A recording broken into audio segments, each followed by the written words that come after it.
Welcome, everyone. We're so glad to have you today for today's webinar on, let me get this right, soft wireless biometrics for advancing pediatric healthcare.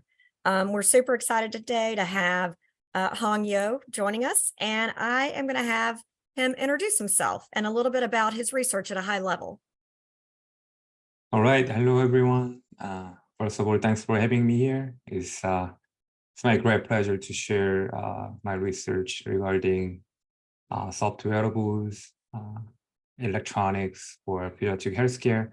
I'm Hong Yo. I'm an associate professor and Woodruff faculty fellow in mechanical engineering, and also I have adjunct professor position in biomedical engineering. At the same time, I'm leading the Center for Human-Centric Interfaces and Engineering here at Georgia Tech. So as a group, we are studying a few different things in terms of fundamentals. We study materials, mechanics, manufacturing, machine learning, and system integration. And thankfully, I have a wonderful, fantastic group of people here at Tech, including many postdocs, graduate students, and also undergrad researchers as well. So as a team, we based on that fundamental study, we developed different types of soft sensors and electronics in both wearable and implantable configurations based on sponsored projects. And we're trying to target,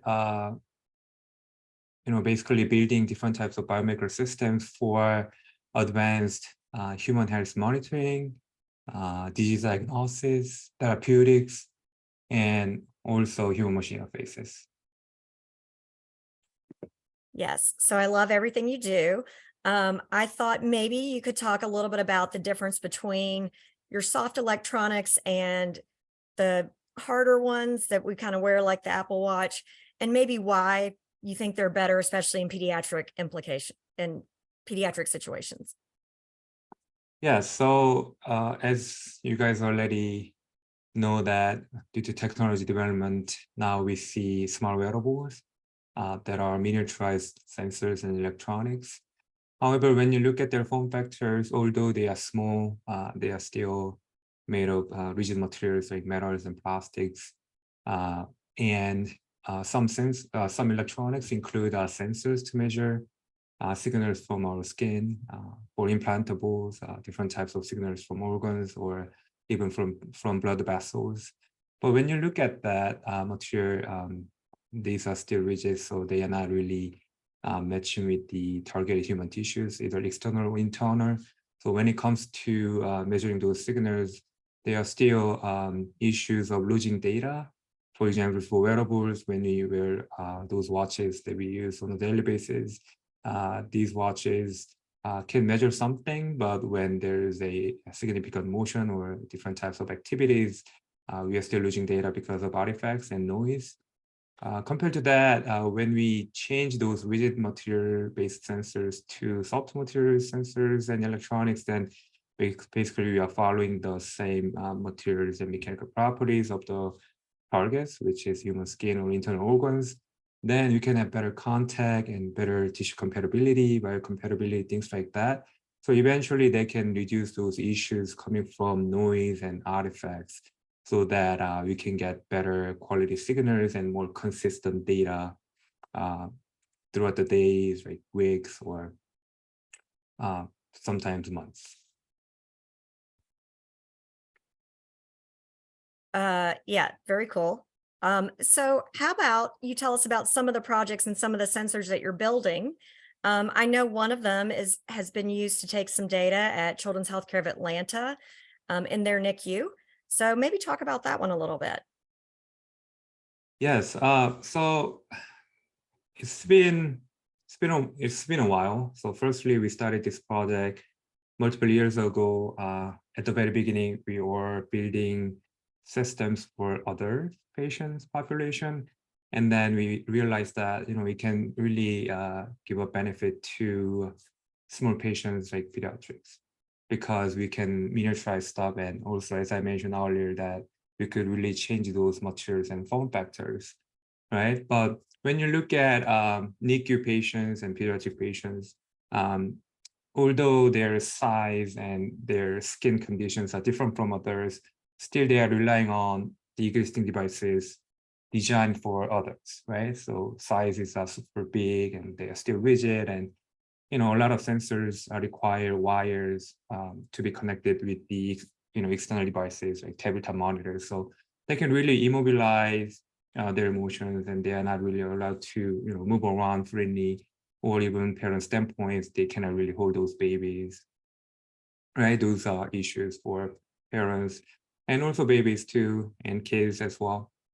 So we started this project based on funding from Human Foundation and NSF, working with Children's Healthcare of Atlanta, Dr. Kevin Mayer, and now we are working also with Jeffrey in pediatrics to bring this device, miniaturized device, ultra thin device, to those patients in a way that we can use those devices like a Band-Aid, and it's completely wireless, so that we don't need to worry about disconnecting those sensors during motions or treatment, things like that. And also, more importantly, this device is ultra thin and ultra light, and also in terms of materials, it's more biocompatible than the conventional ones, so that it's really not causing any issues to those fragile skins and soft tissues of those babies. And at the same time, this device has included multiple sensors, so it's not just one sensor measuring one signal, but also it has multiple sensors to measure electrocardiogram, respiration temperature, blood oxygen saturation, things like that all together. So it's a lot more convenient for clinicians and nurses to look at those data simultaneously. But as I said, that more importantly, it's completely wireless, so they don't need to be there to see those data. Instead, they can just look at those data from their monitor or direct vision system simultaneously, not just one patient, multiple patients. Yeah. And I know too, you all looked at some of the data you were collecting, and I think, if I remember correctly, that you were able to better predict which kids were ready to go home from or move out of the NICU than some of the doctors were doing. And so I think that that's a really great thing to highlight as well, is that you can do so much data analytics with all of the data you're collecting here to help make decisions like that and other decisions that might come up in the NICU. Correct.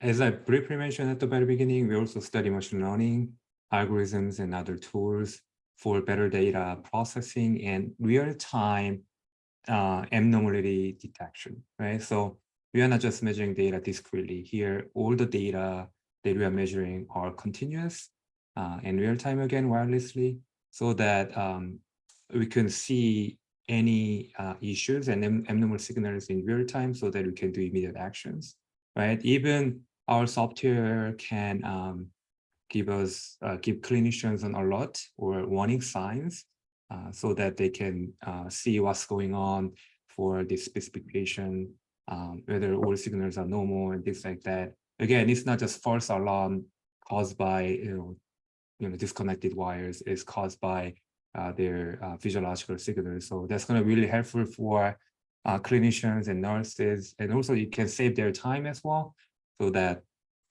they can see more patients effectively. Yeah.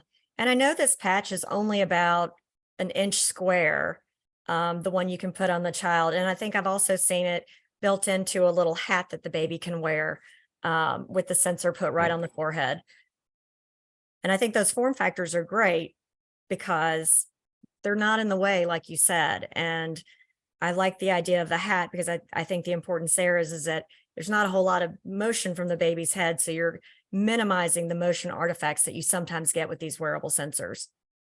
That's correct. And that's why we got that idea. We saw a few babies wearing those hats. I don't know whether it's coming from parents or nurses. Looks cool, make them warm, but at the same time, we saw that there's going to be opportunity for us to integrate sensors together since they're wearing those hats. And as you mentioned, that we can put our sensors on that location, especially to look at other signals like brain signals, for example, electroencephalograms, and blood oxygen saturation. It can give us more accurate data than other locations. So I think that's another benefit that we can get by integrating these ultra thin, imperceptible sensors with something that they already have. Yeah, absolutely. And so we do have one question in the chat. How far is this technology from full regulatory approval, wider clinical adoption, or utility? Like, what do we have to do next to make it be able to use? That's a great question, right? That's what I'm curious too. But we just started this commercialization path to bring this technology to the society, especially for medical field. So currently we are working with Global Center for Medical Innovation, which is housed in Atlanta, right next to Georgia Tech. They're really helping us to go to next step from the lab-based research to commercialization that can meet those requirements from FDA. And all of the devices that I just mentioned are invasive. So thankfully, it doesn't require like comprehensive approval and year-long processes, but still we need to have that FDA clearance. So we have to provide those data and documents as well. So I can say that we just started, so it's an ongoing process. Yeah. I don't know how long it will take, but hopefully we can get more investment and other supports to make it, happen quicker. Yeah, and I'm glad you mentioned the Global Center for Medical Innovation. They are a resource. While it's an affiliate of Georgia Tech here in Atlanta, they're available to anyone out there who wants to use their services. So I'm going to ask Christopher if he can put their website link into the chat so people can look at them if they're interested. You do have another question on this topic. How do you handle continuous high frequency data streaming and battery life in the case of these wireless soft sensors? Yeah, it really depends on the target metrics and signals that we want to measure. And depending on the signals, currently we have two different devices. One is passive, the other one is active. So active devices like our smartphone that has Bluetooth and antenna and everything. So to send the continuous data, we need that battery. Sometimes, depending on regulations, we make devices that are one-time use, so and use it and throw it away, which will typically measure those multiple signals up to 3 days, things like that. And there are multiple use devices, like something that can be mounted with a hat or other clothes and things like that. For those devices, we use a rechargeable battery so that we can recharge the device after 1 or 2 days uses. So it depends, but at the moment, we are still relying on those batteries. For passive wireless electronics, that doesn't require any circuits or batteries. However, it has a limited data communication distance with an external device. So we have to bring an antenna or external data communication system to the sensor. So that's more ideal for somebody who doesn't really move a lot. And in that case, we can use that system as well. Yeah. So let's talk about another one of your devices, and that is also a request in the chat as well. Why don't you talk a little bit about the pacifier you've built and what it can measure and the uses for that? Yeah, I think that's very interesting project. So actually, my sister is a clinician as well, and she one day while I was talking to her, she brought this idea that those NICU babies are suffering from multiple blood draws per day to monitor their electrolyte concentrations. So she introduced one of those pediatrics to me to discuss about new idea in a way that you can avoid that blood draw and just focus on non-invasive ways to measure something. So we're discussing multiple days and multiple weeks, and we finally thought about that. We can work with saliva instead of blood, right? So saliva is completely non-invasive, and it can give us continuous data instead of discrete, blood draws. So eventually, that's going to be working better. So that's how we started this project, and we need to find a way to get those saliva, right?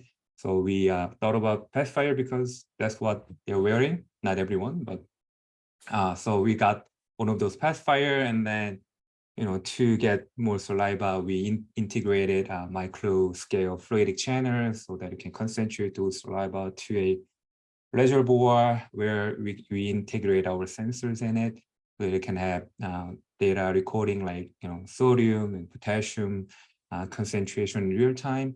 And on the backside of the pacifier, we added the thin film like soft electronics so that it can have real time data recording as we did for cardiac signals and others. Great. And I know you also have a wearable stethoscope, which I think is really interesting as well. Yes, I think that, again, that's coming from one of our collaborators, a clinician whose name is Lokesh Gugulani in Emory Pulmonology and Children's Healthcare of Atlanta as well. He asked me whether we can measure sound, and actually beforehand we never thought about it. And obviously we brainstormed something together, and we found a way to integrate a miniaturized microphone with the device platform that we already have. And it turns out, it's working really well, because those stethoscope that doctors use are, as you know, that these are manual, right? Manual sound recording and listening, not recording. But we saw that there are a couple of recently developed digital stethoscope from 3M and other companies. However, these are not really designed for continuous data recording, and also they are, even though they are miniaturized, again, as I mentioned earlier, that they are still rigid and heavy. So when they want to hear better sound, they have to push this rigid stethoscope to their skin. So by having soft electronic platform with miniaturized microphone, we can have better sound recording from heart and lung, both areas, and then also at the same time, we can really have continuous data recording too, and continuous sound listening and recording simultaneously. Yeah, and I think the wearable stethoscope is really interesting too, because typically it's not a continuous measurement. And so I think that being able to get that continuous measurement really can make a difference when you're looking at a kid's life. I know you also have worked on a sleep monitor. Can you talk about that a little Yes. bit? Yeah, actually, that's one of the most recent project outcomes. So this is also based on collaboration with a clinician at Emory Healthcare, and her name is Lynn Meritrati from Emory Sleep Medicine. And we got funding from Biolocity, which is supported by Georgia Tech, Biomedical Engineering, and Coulter Foundation originally. So based on that support, we are looking at a device that can measure multiple metrics related to sleep. I don't know whether you had a chance to visit sleep lab and get tested for your sleep quality and sleep apnea. That's not an ideal situation, but that process is called polysomnography, PSG, which requires more than 15 wire sensors that should be mounted over your scalp and bodies together, and you have a separate data acquisition system on the table connecting all those sensors. And you have to sleep over there, basically in the lab. I don't know whether you had a prior experience sleeping in different places. It's not like a hotel, right? It's a completely different situation. And again, there are multiple sensors all over the place of your body. And actually, somebody's watching you during your sleep, because those wires can be disconnected. And since this test is very expensive, they want to get data as much as they can. So there's a sleep technician who's watching you, and if there's a wire disconnection based on your emotions, anything like that, they come in and fix those things. So it's a very cumbersome process, tedious, and also very expensive. And most importantly, as you can imagine, nobody can sleep well in a sleep lab with all those wires, right? So basically, we're trying to tackle those issues by developing this wireless sensor platform. In terms of platform, is very similar to things that I mentioned earlier. However, this guy has different functions, right? So our goal is to bring this system and testing setup from the lab to the home, right? So that it can provide a natural environment for users, right? They like to sleep on their bed instead of being in the lab, right? So that's what you can do by putting one or two sensors over the scalp, and possibly another thing over the cardiac location. And again, this sensor includes multiple things to measure simultaneously, and again, wireless based on Bluetooth. So they can just use their smartphone or tablet to measure those signals over the sleep, and it'll measure those data up to 10 hours. And there's that machine learning algorithm which is embedded in the smartphone or tablet so that it can analyze those data and then find out any abnormal signals so that it can collect those outcomes and alert to clinicians and sleep doctors later on. Yeah, I mean, I can just imagine if you have problems sleeping anyway, and now put you in a room where somebody's watching you and you have all these Yeah. tubes and wires hooked up, how could you ever fall asleep? So I think this is really, really innovative for that purpose.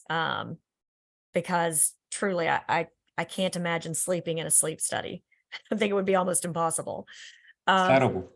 Yeah, exactly. Exactly. One thing I wanted to go back to about the wearable stethoscope is that I think it also has some other uses kind of beyond thinking about regular stethoscopes that doctors, it's hooked up to their ear, they're putting it on your chest and things like that. I mean, I would imagine in environments where maybe it's a little bit loud, it would probably be hard to make out that signal that you're listening for through the stethoscope. So I can imagine that would be good for uses in high noise places too. Have you talked to anybody about that? That's true. I think those are recent inputs that we got from clinicians as well. And also, so our system has that noise control mechanisms to remove those external noise, and so that you can purely collect those data from the sources like heart and sound, heart and lung. And again, we have that software and algorithm embedded in a data acquisition system like portable tablet or smartphone, so that it can remove other things through filtering and give those outcomes to the clinicians. And again, another thing that you can think of in terms of benefits when you use this miniaturized portable stethoscope is that I think we are pretty much over the pandemic right now, but during pandemic or even for some cases, accessing to patients is limited, right? Because they are already having so many different things, and maybe they have fatal diseases, stuff like that. Then it's very hard to hear heart and lung sound as well from those patients. So we could anybody basically can bring this patch near the skin or ideal location so that they can get those data remotely, right? Or even you can send those devices with them together to their home for continuous sound recording for patients like who has asthma or COPD, pulmonary diseases and stuff like that. Yeah. And we have about 5 minutes left. So I'm going to ask if anyone has any last questions, please put them in the chat. But we do have one. It says new pediatric technologies suffer from market size regarding commercialization. So the pediatric market is really small. We all know that. What do you do that helps maybe make that market not so small or kind of overcome some of those market size issues? That's a good question. That's what I got from investors and other people. I don't think I have a great answer for that.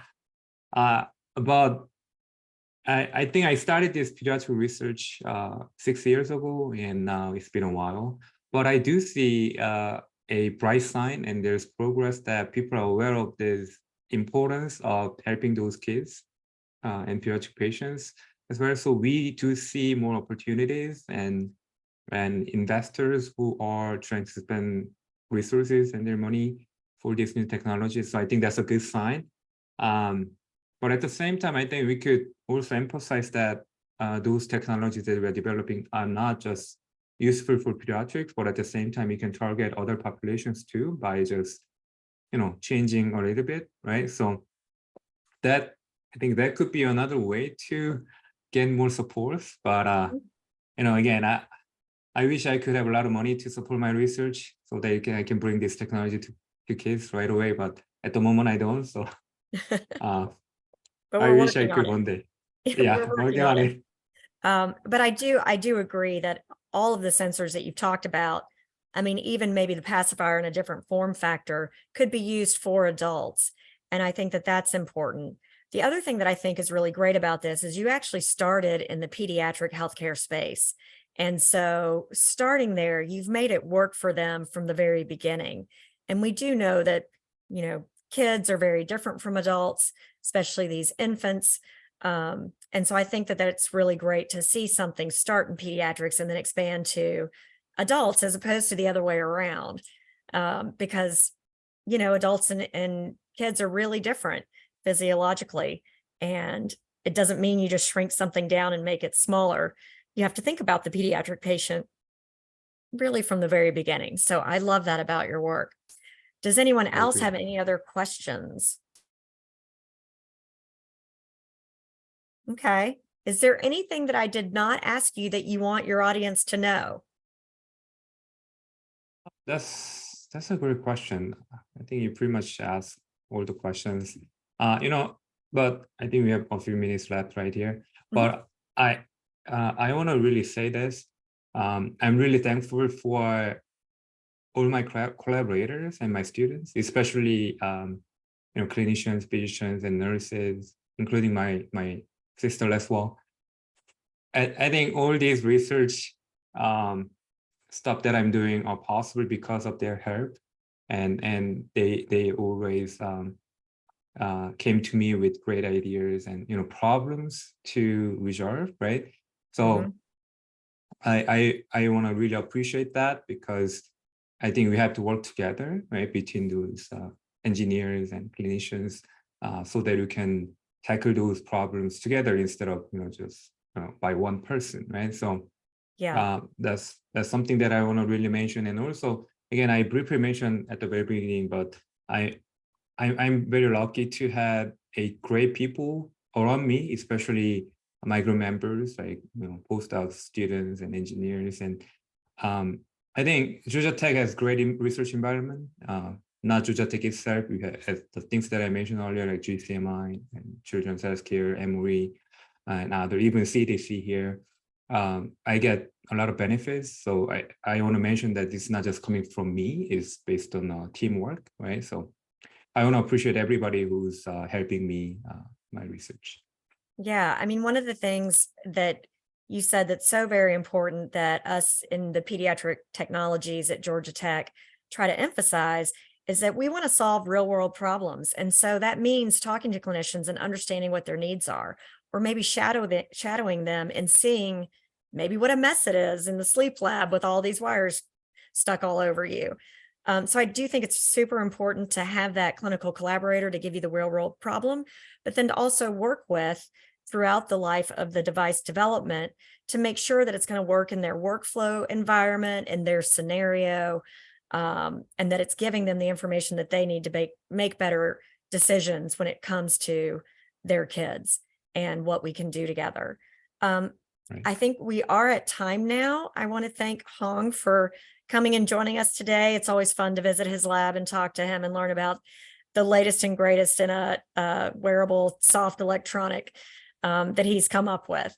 So thank you everyone for being here. We do this quarterly, so we'll be back in about 3 months with our next Tech Talk speaker. So please look for that announcement and join us then as well. Thank you so much, everyone. Thank you, everyone.